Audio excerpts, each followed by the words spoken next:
तो दोस्तों, स्वागत है आपका ज़ालिमा हॉरर स्टोरीज़ में। ये जो कहानी मैं आपको सुनाने वाली हूँ, ये कहानी मेरी नानी ने मुझे सुनाई थी। तो चलिए शुरू करते हैं। महाराष्ट्र के रायपुर इलाके में आज भी खून से प्यासी डायनों का बसेरा है। स्थानीय लोगों का मानना है कि यहाँ रात में गुजरने वाले लोगों को डायन पहले तो अपने वश में कर लेती है और फिर बाद में उस इंसान का खून पीकर खुद को अमर करती है। वहाँ माना जाता है कि ये इलाका डायनों का है। यहाँ पर इंसान का कदम रखना भी खतरे से खाली नहीं। और अगर आप वहाँ पर गए तो किसी तरह की गलती आपके लिए काफ़ी नुकसानदेह साबित हो सकती है। अगर आपको ये यकीन नहीं हो रहा तो आप यहाँ पर किसी भी पेड़ पर कील काट कर खुद ही देख लीजिए, लेकिन आप लोगों का खून से सामना ज़रूर हो जाएगा। आप लोगों को भले ही ये अंधविश्वास लग रहा हो, पर इस भूतिया गांव का यही दस्तूर है। इस भूतिया गांव को अभिशापित माना जाता है। यहाँ पर एक दो नहीं बल्कि सारे इलाकों में डायनों का बसेरा जमा हुआ है।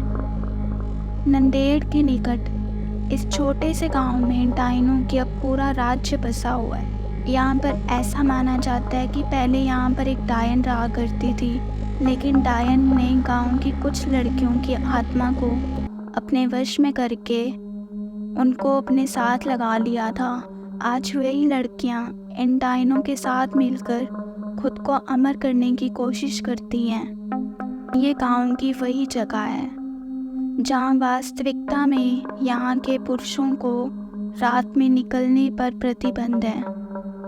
अब कौन सी जगह पर डायन उन्हें अपने वश में कर ले, कोई नहीं जानता। अभी तक यहाँ पर कुल 40 ऐसे मामले आ चुके हैं जिनमें पुरुष लापता हो गए हैं, लेकिन उनका अभी तक कोई अता पता नहीं चला। यही माना जाता है कि वहाँ के डायनों ने उन पुरुषों को मार दिया होगा। रायपुर के पेड़ों को काटने पर भी प्रतिबंध लगाया गया है। रायपुर में पेड़ों को काटने पर भी प्रतिबंध लगाया हुआ है। कहते हैं कि पेड़ों पर डायनों का बसेरा है। यहाँ एक बार पेड़ काटने पर एक मनुष्य की मौत हो गई थी। तब से यही माना जाता है कि उस मनुष्य की मौत इसी पेड़ को काटने की वजह से हुई है जिस पे वो डायन रहा करती थी। यहाँ पर एक टूटी हुई हवेली के अंदर एक छोटी सी कोठरी है जिसमें कोई नहीं आता जाता, और माना जाता है कि इस कोठरी में जो भी गया वो वापस कभी लौट कर नहीं आया। 16 लोगों की मौतों का गवाह इस भूतिया कोठरी को यहाँ के प्रशासन ने भी सील कर दिया है। डायनों को अपने वश में करने के लिए यहाँ पर कई तांत्रिकों ने अपनी पूरी शक्ति लगा दी, लेकिन इस बीच 5-6 तांत्रिकों की भी मौत हो गई, जिसके बाद तांत्रिक भी यहाँ के डायनों को अपने वश में करने से घबराने लगे।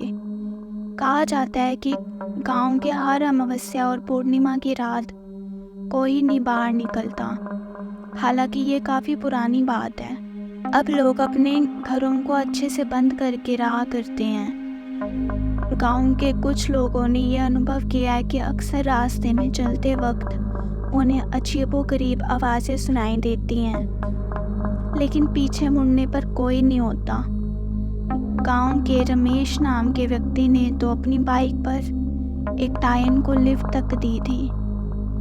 काफ़ी लंबा रास्ता तय करने के बाद उसे एहसास हुआ कि उसके पीछे कोई बैठा हुआ है, पर जब उसने पीछे मुड़कर देखा तो कोई नहीं था। रायपुर के लोगों का मानना है कि यहाँ कई साल पहले एक खूबसूरत महिला के साथ गांव के कुछ लोगों ने बलात्कार किया था। उसे बंदी बनाकर रख लिया और बाद में उस महिला की बेरहमी से हत्या कर दी। इसके बाद वही डायन बनकर यहाँ अपना बदला पूरा करती है।